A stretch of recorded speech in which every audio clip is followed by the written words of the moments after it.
नमस्कार मित्रों, आर्य टीवी के इस आध्यात्मिक चैनल पर आपका पुनः विनम्र स्वागत है। आज के इस नए एपिसोड में हम मनाचे श्लोक के 147वें श्लोक का विवेचन सुनेंगे। तो आइए शुरू करते हैं आज का एपिसोड। आज का श्लोक इस प्रकार है।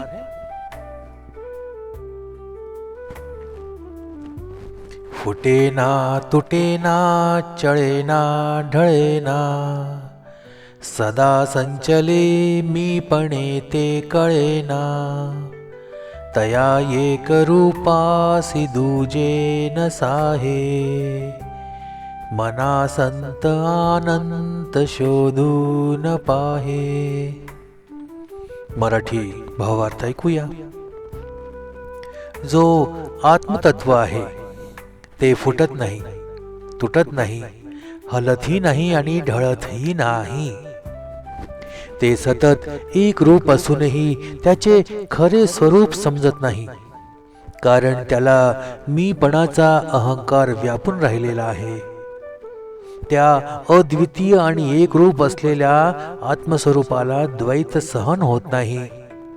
त्यामुळे हे मन संत आणि ज्ञानी महात्म्यांचा शोध घे आणि त्यांच्याकडून हे तत्वज्ञान जाणून घे।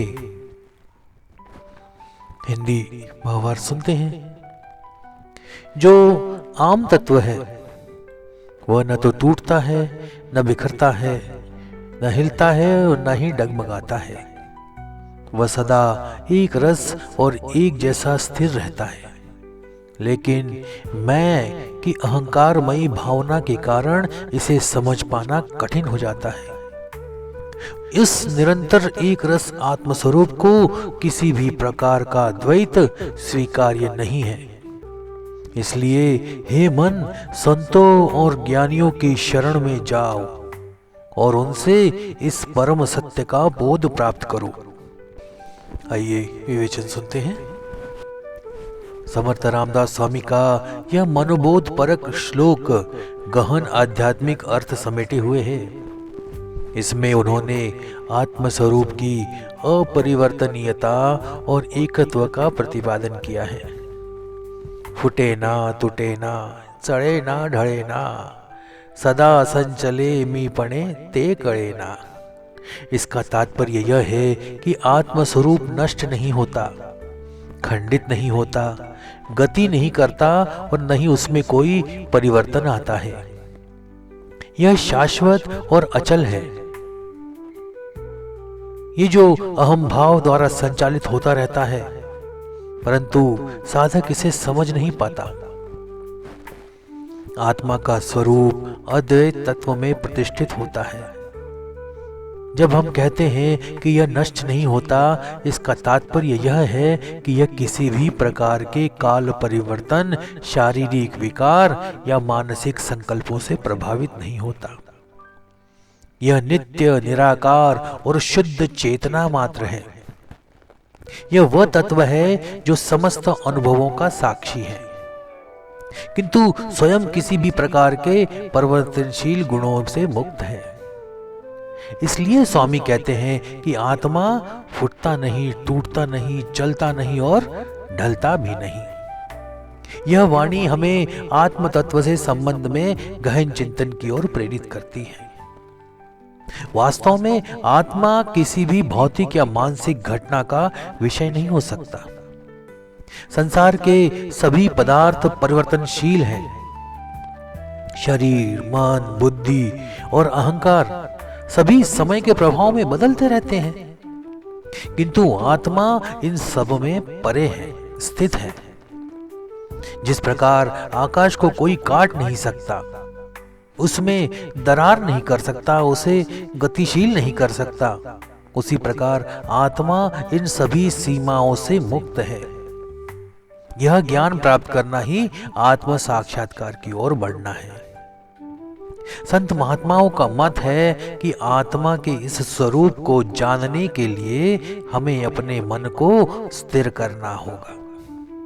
मन की वृत्तियां निरंतर इधर उधर भटकती रहती हैं, जिससे हमारी चेतना बाह्य जगत की ओर प्रभावित होती है। इस निरंतर प्रवाह के कारण हमें आत्मा का अनुभव नहीं हो पाता। मन के शांत होने पर ही आत्मा की अनुभूति संभव है।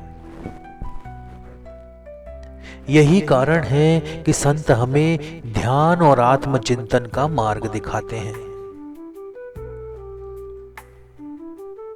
इस श्लोक में यही कहा गया है, तया एक रूपासी दूजे न साहे, मना संत आनंद शोधो न पाए। यह आत्मा एक रूप है, इसे द्वैत स्वीकार नहीं है, अर्थात आत्मस्वरूप अद्वैत है, इसमें कोई भेद नहीं। यह निर्गुण, निराकार, नित्य और अखंड है। यह किसी भी द्वैत भाव को स्वीकार नहीं करता। आत्मा का स्वरूप केवल मैं करने वाले अहंकार से परे है। संतजन यह स्पष्ट करते हैं कि आत्मा का साक्षात्कार करने के लिए व्यक्ति को अपने चित्त की गहराइयों में उतरना आवश्यक है। जब तक मन संसार के बंधनों में उलझा रहता है, तब तक यह सत्य का बोध नहीं कर सकता। इसलिए रामदास स्वामी हमें आत्मचिंतन और संतों की वाणी पर ध्यान देने की प्रेरणा देते हैं।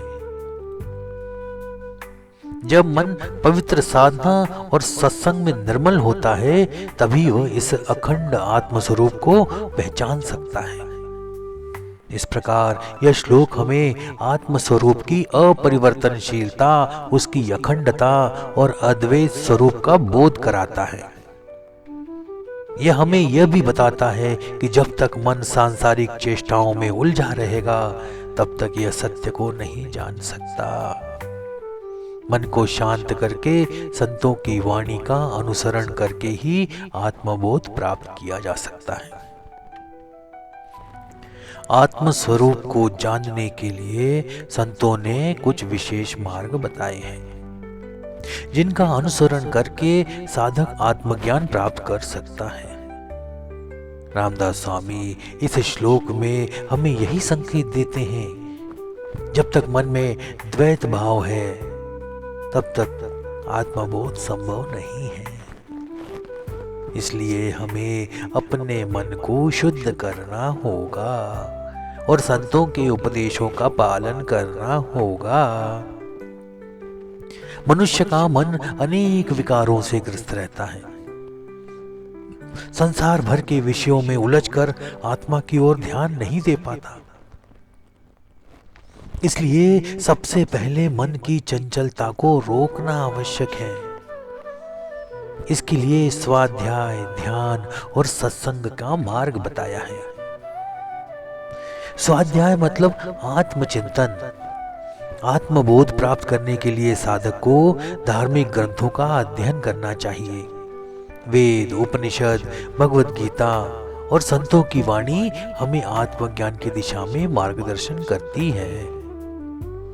जब हम इन ग्रंथों का अध्ययन करते हैं, तो हमें आत्म स्वरूप का बोध होने लगता है। ध्यान और समाधि मन को स्थिर करने के लिए सबसे प्रभावी साधन है। ध्यान के माध्यम से साधक अपने भीतर की शुद्ध चेतना का अनुभव कर सकता है। ध्यान से मन के विकार समाप्त होते हैं और आत्मा का प्रकाश प्रकट होता है। संतों के मार्गदर्शन से आत्मबोध सरल हो जाता है। संत महात्मा स्वयं आत्म साक्षात्कार की अवस्था में होते हैं और अपने अनुभव से हमें यही दिशा दिखाते हैं। संतों की संगति में रहकर मनुष्य अपनी आध्यात्मिक यात्रा को गति दे सकता है। सद्गुणों का विकास करके, अहंकार का त्याग करके मनुष्य अपने भीतर के दुर्गुणों को दूर करके, अहंकार, कामना, इन सब से बड़े बाधकों से निपटकर, उन्हें दूर करके, मैं और मेरा की भावना को हटाकर जब अपनी आत्मा को शुद्ध कर लेगा, तभी वह आत्मा के स्वरूप को पहचान पाएगा। रामदास स्वामी के इस गहन श्लोक में आत्मबोध की अवस्था और उसके प्रभावों का वर्णन किया गया है। आत्मबोध केवल एक बौद्धिक अवधारणा नहीं है, बल्कि यह एक प्रत्यक्ष अनुभूति है जिसे प्राप्त करने के बाद साधक के भीतर स्थायी शांति, आनंद और संतोष उत्पन्न होता है। आत्मज्ञानी व्यक्ति की चेतना पूर्ण रूप से आत्मस्वरूप में स्थित हो जाती है और वह समस्त द्वंद्वों से मुक्त हो जाता है। आत्मबोध की पूर्णता तब होती है जब साधक अपने वास्तविक स्वरूप को न केवल बौद्धिक रूप से समझता है, बल्कि उसे प्रत्यक्ष रूप से अनुभव करता है। इस अवस्था में पूर्ण निर्भयता मतलब अभयत्व प्राप्त होता है। आत्मबोध होने के बाद साधक को किसी भी प्रकार का भय नहीं रहता। वह जान लेता है कि उसका वास्तविक स्वरूप शरीर, मन और बुद्धि से परे है। मृत्यु, हानि, अपमान या किसी भी सांसारिक घटना का उस पर कोई प्रभाव नहीं पड़ता। वह निडर और शांत रहता है। सर्वत्र समता, समदृष्टि उसे प्राप्त हो जाती है। व्यक्ति को समस्त संसार में एक ही चैतन्य दिखाई देता है। उसे कोई भी व्यक्ति या वस्तु भिन्न नहीं लगती। वह मित्र और शत्रु, सुख और दुख, लाभ और हानि में समान भाव रखता है। आत्मबोध के साथ साधक समस्त बंधनों से मुक्त हो जाता है। उसे संसार में रहते हुए भी किसी भी वस्तु का या स्थिति का कोई आकर्षण या भय नहीं रहता। वह साक्षी भाव में स्थित होकर कर्म करता रहता है, किंतु किसी भी फल की इच्छा नहीं रखता। यही जीवन मुक्ति की अवस्था होती है। साधक किसी बाह्य सुख सुविधाओं पर निर्भर नहीं रहता। वह स्वयं में स्थित होकर एक असीम शांति और आनंद का अनुभव करता है। यह आनंद भौतिक सुखों से परे होता है और कभी समाप्त नहीं होता।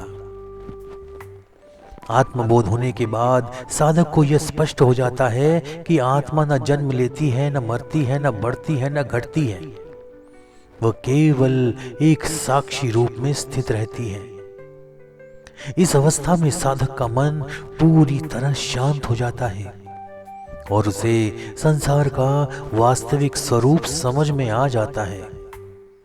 फुटे ना, तुटे ना, सड़े ना, ढळे ना, सदा संचले मी पणे ते कळे ना। ये पंक्ति यही बताती है कि आत्मा अविनाशी, अचल और शाश्वत है। किसी भी प्रकार के बाहरी परिवर्तन से प्रभावित नहीं होती। केवल अज्ञान के कारण मनुष्य इसे समझ नहीं पाता। जब अज्ञान का नाश हो जाता है, तब आत्मा का वास्तविक स्वरूप प्रकट होता है। आत्मबोध होने के बाद साधक का जीवन पूर्ण रूप से परिवर्तित हो जाता है। अब वह सांसारिक मोह, भय और दुखों से मुक्त होकर केवल आत्म तत्व में स्थित रहता है। ऐसे व्यक्ति का जीवन एक शांत जलाशय की भांति स्थिर और निर्मल हो जाता है। वह किसी भी स्थिति में विचलित नहीं होता, सदा आत्म सुख में स्थित रहता है। अतः हम कह सकते हैं कि आत्मा शाश्वत, अविनाशी और अद्वैत स्वरूप में है। मनुष्य इसे केवल अज्ञान के कारण नहीं पहचान पाता। जब मनुष्य आत्मबोध प्राप्त कर लेता है, तब उसे पूर्ण निर्भयता, समदृष्टि, मुक्तावस्था और अनंत आनंद की प्राप्ति होती है। यह श्लोक हमें आत्मबोध के मार्ग पर चलने की प्रेरणा देता है और ये सिखाता है कि आत्मा ही वास्तविक सत्य है, बाकी सब मिथ्या। तो आज का विवेचन यहीं समाप्त करते हैं। अगर आपको हमारी वीडियो पसंद आ रहे हैं तो इसे लाइक अवश्य करें और अपने इष्ट मित्रों के साथ शेयर भी करें। चैनल को आपने अभी तक सब्सक्राइब नहीं किया है तो कृपया इसे अभी सब्सक्राइब कर लें ताकि आने वाली वीडियो की इन्फॉर्मेशन आपको तुरंत प्राप्त हो सके। तो मिलते हैं अगले एपिसोड में एक नए श्लोक और उसके विवेचन के साथ। तब तक के लिए जय जय रघुवीर समर्थ। नमस्कार।